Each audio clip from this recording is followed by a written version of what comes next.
Hello and welcome to Electoral Dysfunction with me, Beth Rigby. Me, Ruth Davidson. And me, Harriet Harman.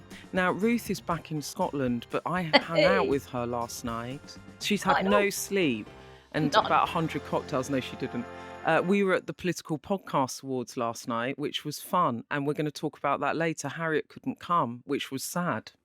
I was sad to miss it, but it looked absolutely great. Congrats to everybody. I have to say, I think if we're doing feedback to the organisers who put together a magnificent night, what I would say is if you're going to have a top booze supplier as one of your sponsors and some fancy dan cocktails everywhere, move it 3 days so it's no longer in dry January and move it into February so everyone can enjoy them, because I was being a very good girl last night and I was slightly sad about being a very good girl. Yeah. Unlike Beth, who wasn't. Well, I have to admit that my dry January efforts, which have been pretty strong for the whole month, fell off the wagon last night, Harriet Harman. But I've put my makeup on and you can't tell. It was in a good cause. It was in a good cause and we had a lot of fun, but we're going to come back to that. The other thing that has amused me greatly this week is cameos of politicians on soap operas. Does anyone know what I'm talking about? Well, I do, but not because I actually watch soap operas, but it got sent to me on Twitter or X or whatever we're calling it now. I have to say, it's the oddest, shortest cameo I think I've ever seen. That is none other than the Speaker of the House of Commons, Lindsay Hoyle. So random. On Emmerdale. I love it.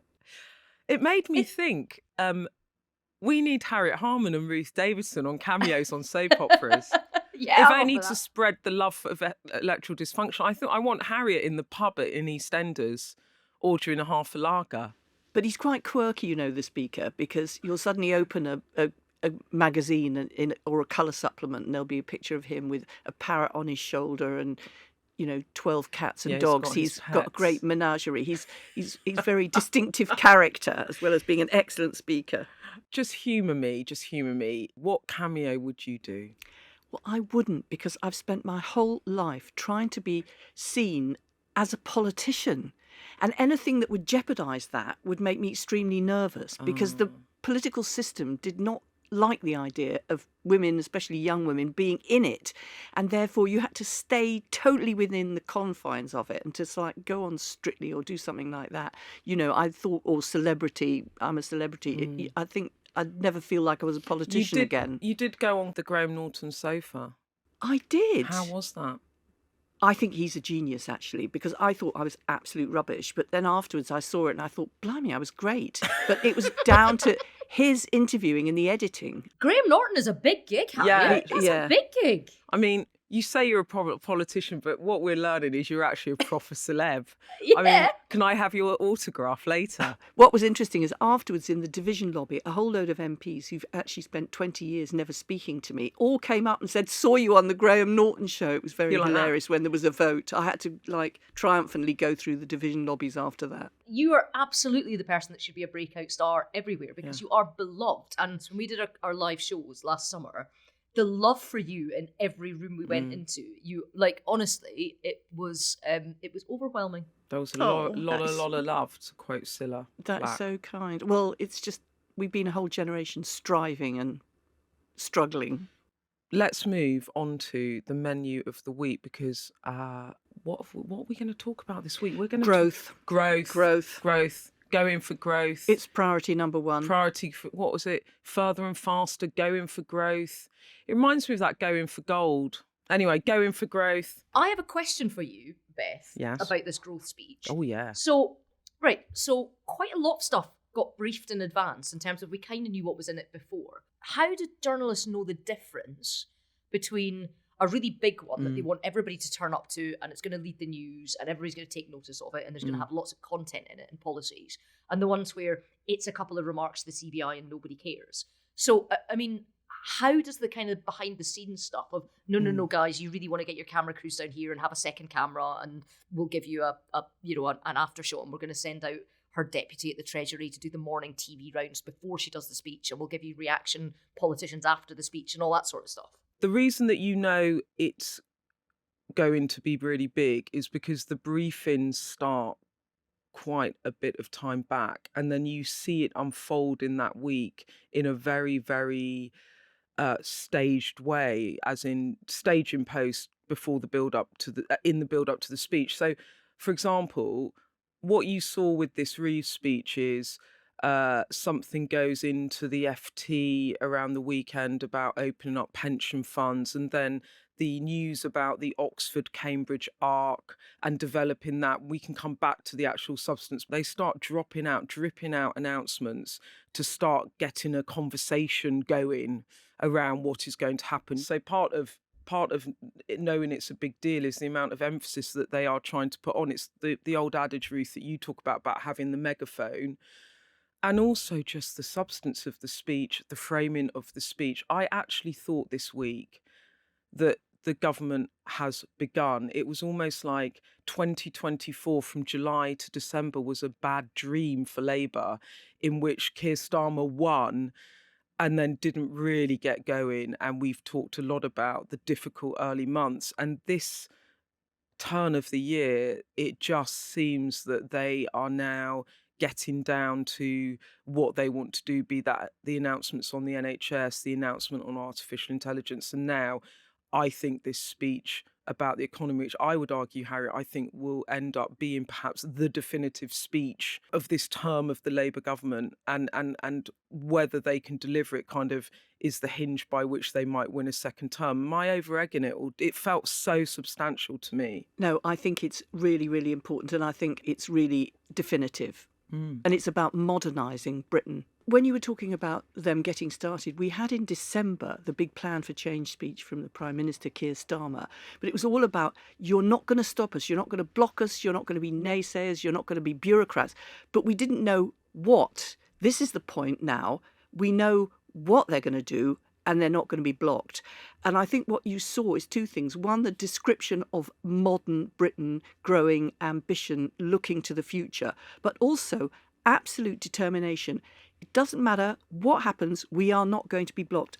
I mean, in a nutshell, if you didn't watch the speech, and why would you? So at 10 a.m. on a Wednesday morning, you're probably all at work. But I mean, in essence, the nub of this speech is that the government is saying that they are going to boost growth by basically supply side reform. And that sounds a bit techie, but basically that means that you try and unlock what people describe as barriers to growth. That might be deregulation to make it easier to build. And it actually, Keir Starmer, and I wanted to ask you about this, Ruth, because Keir Starmer actually did an opinion piece in the Times newspaper where he channeled his own Margaret Thatcher, and he basically said, you know, just like Margaret Thatcher deregulated the city in the 1980s, you remember the big ban, this big transformative change for the UK economy. This is my version of that. I am going to be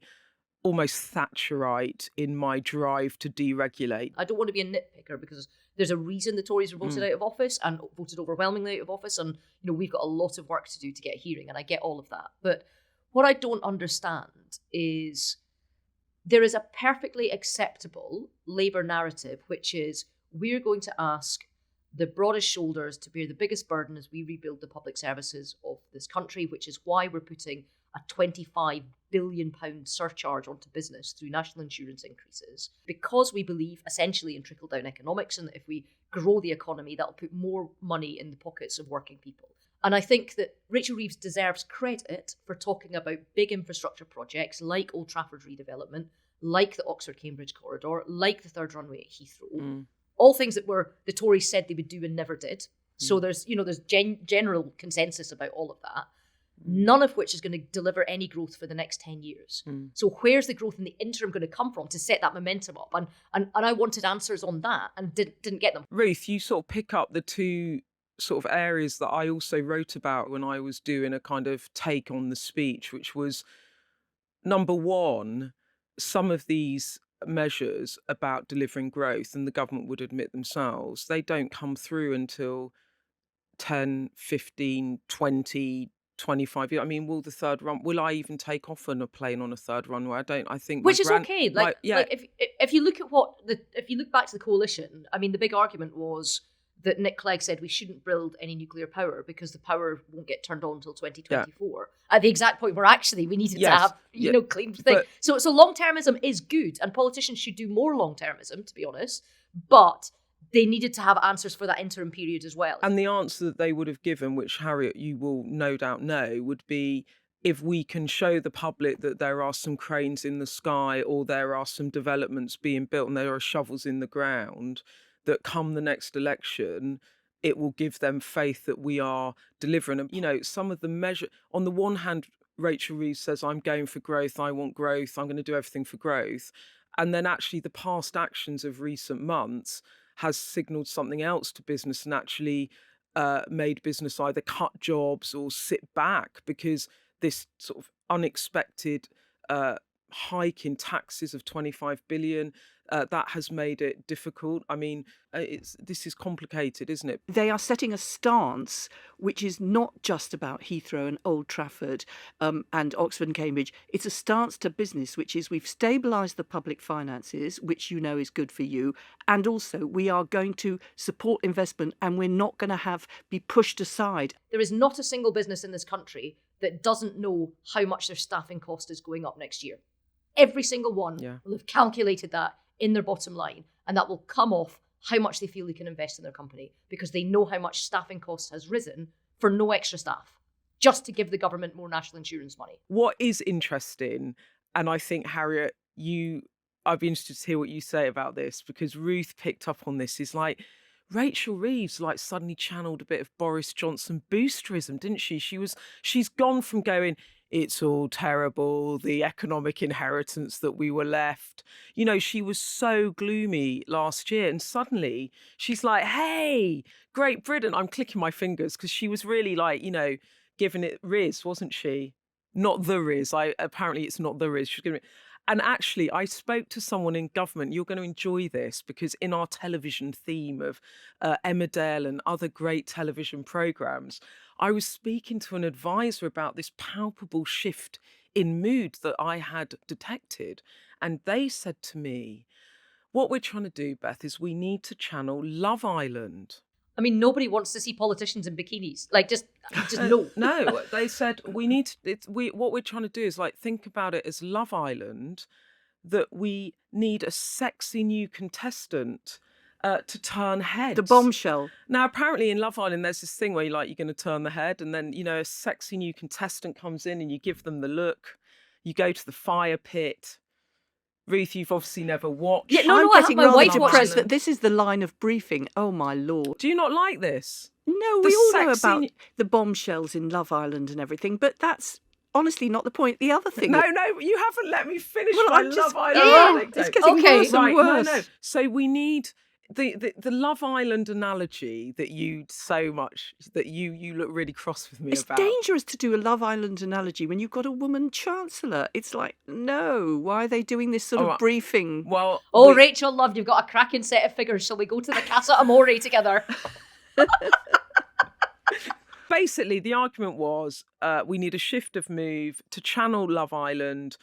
We need the UK to turn heads. We need to say there's a new contestant in town. It's the UK. We're not the Wild West of the US, in which everything is changing under Trump. We're not Europe either. We're something else. We're open for business. We're going to rip up all the regulation. We're going to take it all off, take it out. Take it all off. Do you see what I did there, Harriet? Harriet's looking so unimpressed with me. And we need to sort of sell the message. And actually, the argument that this person then made to me to go to the third runway was, the growth hawks in cabinet have finally won out. The thing about the bombshell in Love Island is that they're a disruptor and it's chaotic, which is a terrible analogy, but I don't think that they finally won the argument in cabinet. So I have a theory.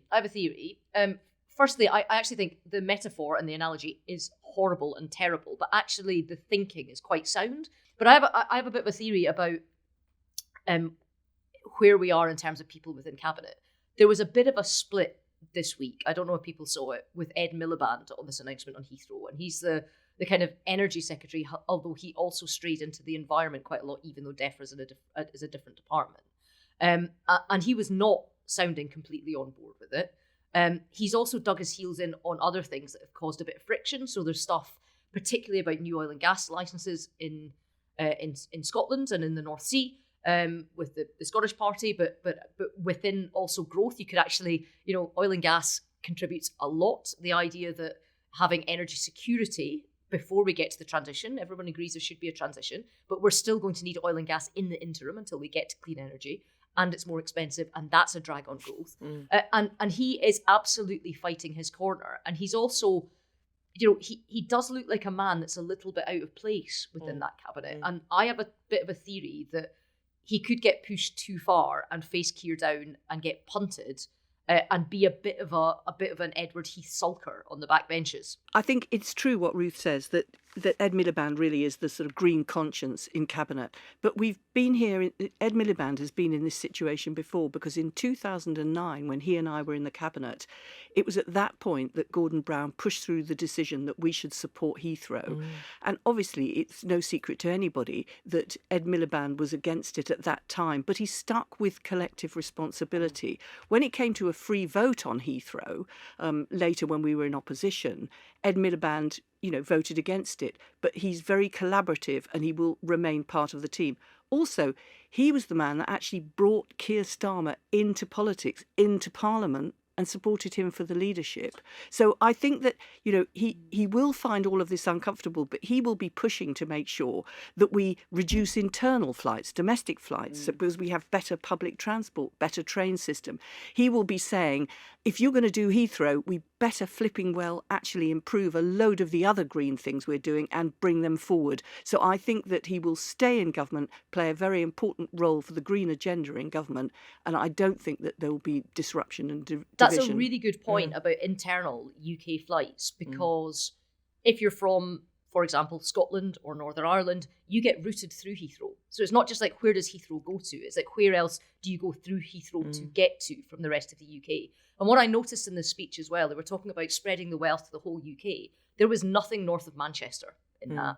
The next big electoral tests for the Labour Party are going to be the Scottish Parliament elections and the Welsh Senate elections next year. There was nothing in that speech for Wales. There was nothing in that speech for Scotland. It was as if the country, or the north, the northern border was Manchester. And there's over a third of the landmass of the UK constitutes Scotland. And there's never been a Labour government without cohort of Scottish MPs. I think that's a fair point. It's got to be about, somebody said it's got to be about Davos, but it's also got to be about Darlington, and Ruth would say Dundee. Davos, Darlington, Dundee, Dumbarton, Dumfriesshire, Dunotter, loads of places with D.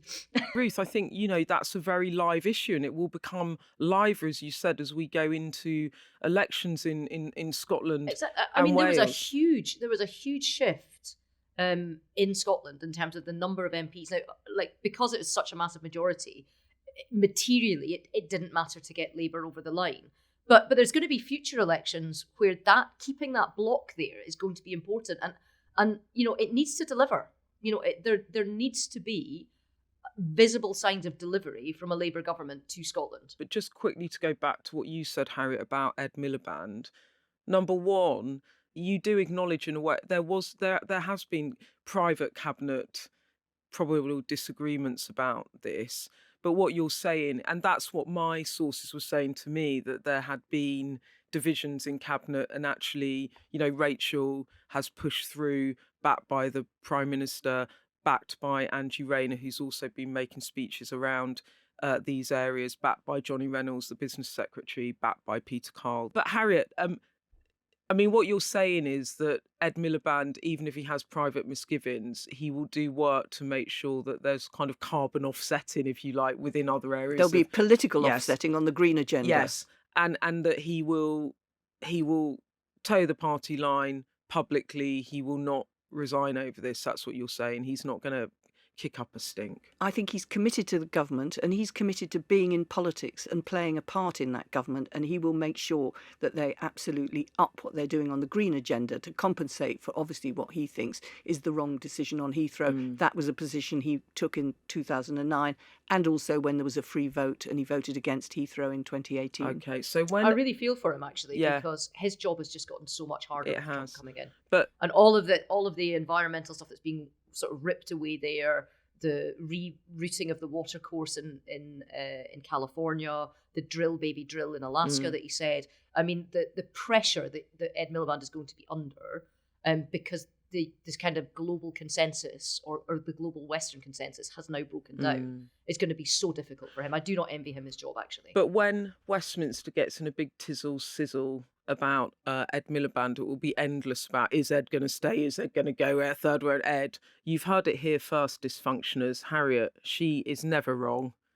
And you're saying he's I've known stay. Ed Miliband since he came to work for me in his first job in Westminster. Yeah. So I'm confidently predicting that he will stay and put his shoulder to the wheel on the cause. Okay. Well, here's a good bet. Here's a good bet by the next election, because my inkling is that he will dig in and face up to Keir, thinking that Keir will never fire him, and Keir will fire him without a second thought, and he'll get reshuffled. So we can find out in 4 years' time who's right. Well, look, I think we're going to be talking a lot about growth. And actually, the biggest takeaway I had from that speech, well, there were three things. One, it feels like the government is finally getting going after a very shaky first few months. They seem to be sort of on to getting on with government. Two, what was said in that speech is undoubtedly going to define the successful failure of this Starmer administration. And if they don't deliver some of this and actually push through some of these planning reforms, they're going to have a really difficult time at the ballot box. So I think it is a definitive moment for the government. And I can't remember what the last thing was, so I'll just leave it like that. Rachel Reeves, we often talk about her on this podcast, and hopefully soon we will be talking to her, because we're hoping she's going to come on the podcast and do an interview in which we can put all of this to her and really dig into what she's all about, why she's doing what she's doing. What we'd like you to do is send us some questions that we can answer the Chancellor for you. Voice note us on WhatsApp to the burner phone 07934 200 444, or email us at electoraldysfunction@sky.uk, and it would be great to get the Chancellor on, wouldn't it, and talk to her about the missions for this government.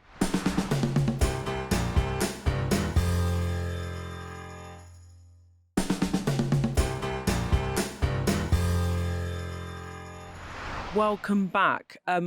We have done growth, and that leads us neatly on to another area that's important for growth and also for our country, which is the anniversary of Brexit. It is 5 years ago today that the Brexit countdown clock was beamed onto number 10, and I remember it well because I was standing outside of the countdown to when the UK officially left the European Union. It's the 5-year anniversary.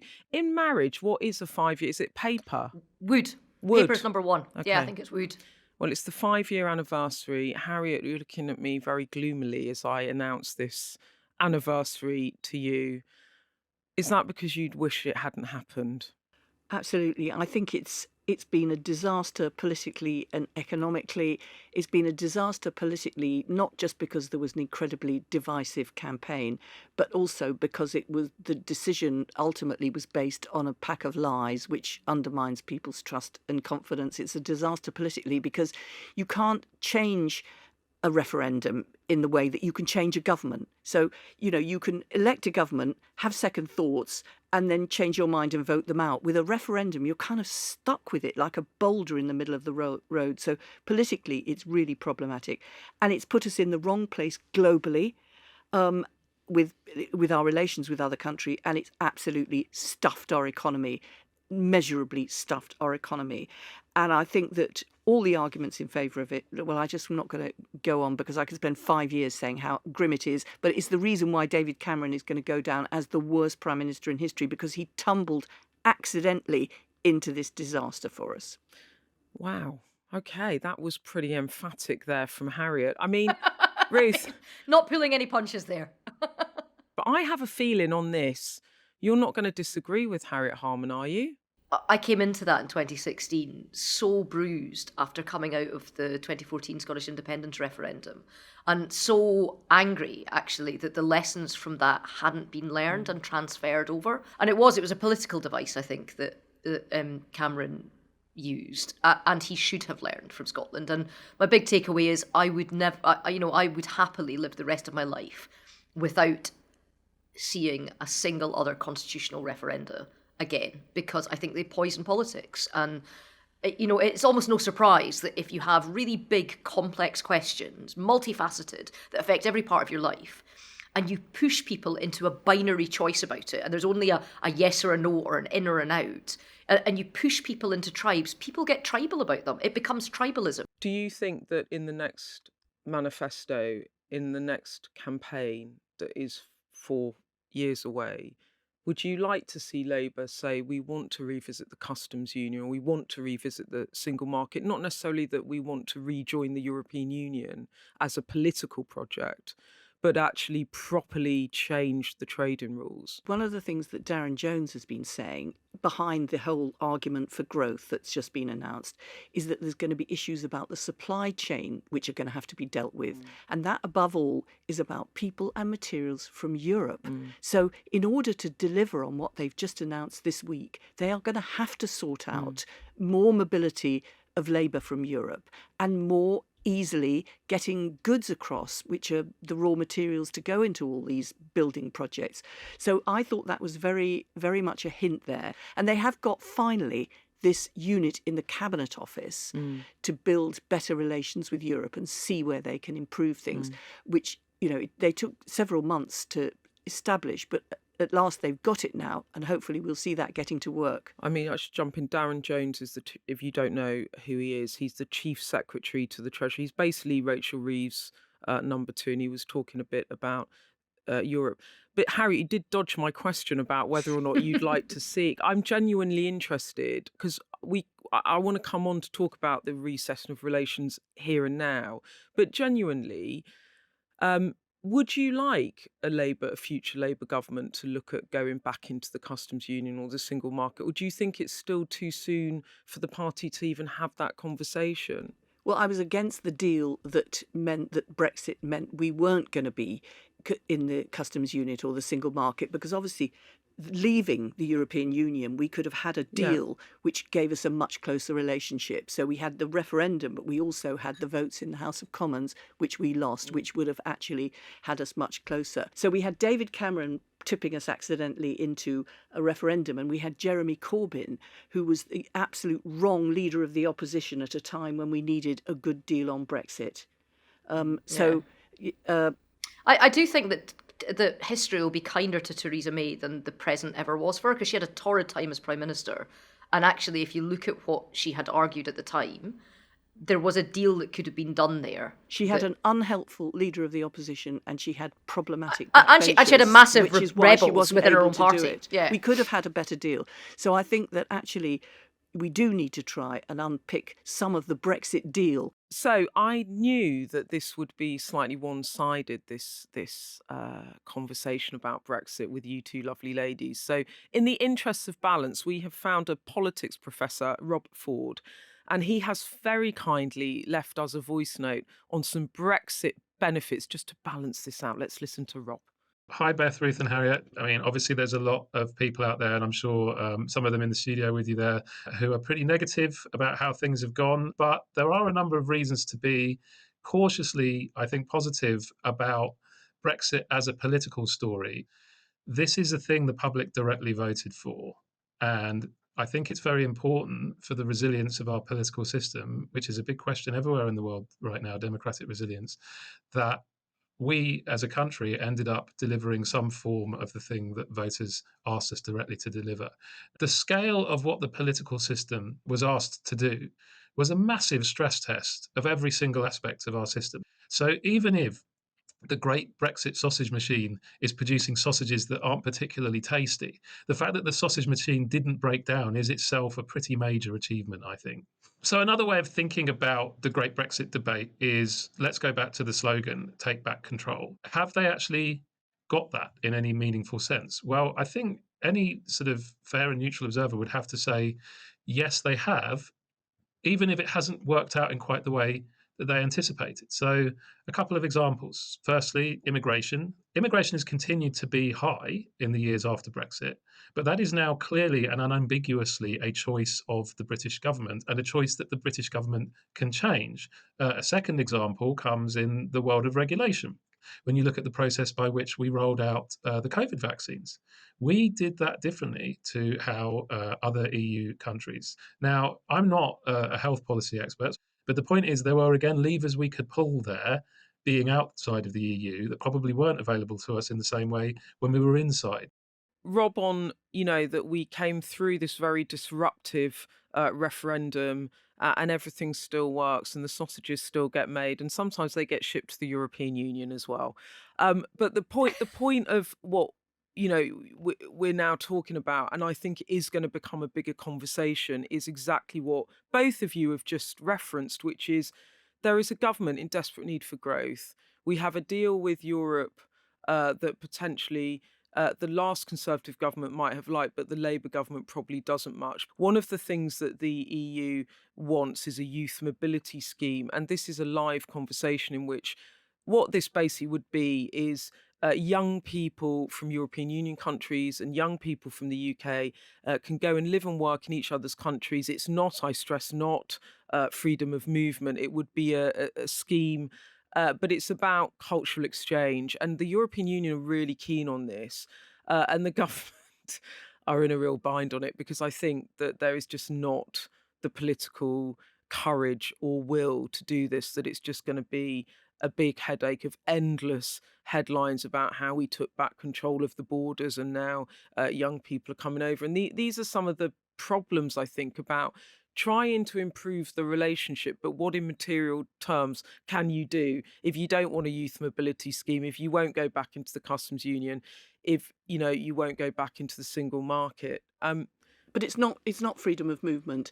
No, And no, but that it would basically be just saying young people, while they are young, Yeah. could come temporarily without visas to other But people's do you countries. no, and it's not freedom of movement. But do you understand the argument that is being had in government at the moment, which is as soon as we do that, the amount of political attacks that will happen, and the way in which that will get whipped up amongst the electorate makes it too difficult. No, I think it's really politically quite easy to do. You say we have taken back control of immigration for what that's worth, when in fact immigration is a global phenomenon. So I just challenge the whole notion of taking back control. But taking that as it is, you could say we've taken back control and we've decided to use this control to allow freedom for young people to travel visa-free in each other's countries. So we're going to do this as a positive step, not because Europe's making us, not because we've agreed to something long ago which people haven't bought into, but just because we think it's a good idea now and we're going to do it. And I think they should just bite on the bullet, rip off the plaster, and it'll be fine. I have literally no clue what Keir Starmer's position is on what relationship he wants with Europe. Now, Keir Starmer's job before he was leader of the opposition, before he became Labour leader, for 4 years, he was Labour's Europe spokesman. And for his job before that was their immigration spokesman. So he should know what he thinks on this. He should have spent years working in this.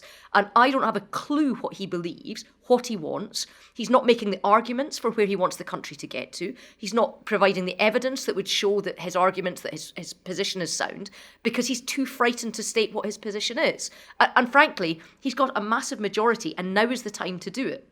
Look, one area where I think there could be some movement, and you saw this last week at Davos, because Marios Sefcovic, who's the trade negotiator within the European Union, I've interviewed him before in the Brexit years. He was in Davos. He met with Johnny Reynolds, the business secretary, did an interview with the BBC where he talked about a sort of possible resetting of trading relations. And he referenced this idea of Britain joining the Pan-Euro-Mediterranean Convention. And this is called PEM. Now, it's not a union of trade in any way, but it's a sort of arrangement in which in some ways it could be slightly easier to trade with the European Union, and it would have some common rules that allow parts or ingredients of manufacturing supply chains to be sourced from across countries and then sent into Europe without tariffs. So it doesn't solve all the problems about all the custom barriers that we now have because we're not in the customs union. It doesn't deal with lots of rules that are causing red tape. But it does sort of suggest that there is a movement to get onto a bit of a better footing, a step in the right direction, if you like. And someone in government, I was asking them about it, and in the Treasury, they weren't actually that across it, which sort of suggests that it's not being massively discussed. But I think there is a sense that there is a change in mood music from the Europeans, at least, where they, Brexit was really bumpy because it was about us leaving a political project as well, and what were the political ramifications for the European Union. And now we're in a new world with a US that's potentially more hostile to the European Union, with the rise of more right-wing, potentially anti-EU parties in some of the biggest economies of Europe, such as Germany and France. And so they want to be warmer to the UK. So it will be interesting, won't it, to see if some of these improvements can be made. I have to say I'm with Ruth, Harry. I just don't know if they've got the political guts to do it. Well, look, before we go, I want to go back to the beginning and the laughs we had last night at the Political Podcasts Awards. And here's a voice note from one of our loyal listeners. I'm just back from a fantastic Political Podcast Awards where Electoral Dysfunction won not one, but 2 awards recognising the amazing work that the 3 of you are doing. But I did share a story about how I actually have some royalty rights with Electoral Dysfunction, because a few years back I put a press release that accused these Scottish Conservatives of suffering from electoral dysfunction. And at that time, a very angry Ruth Davidson said that the use of electoral dysfunction was crass, childish, puerile, and beneath our public debate. It's great to see her now having such great success on this podcast.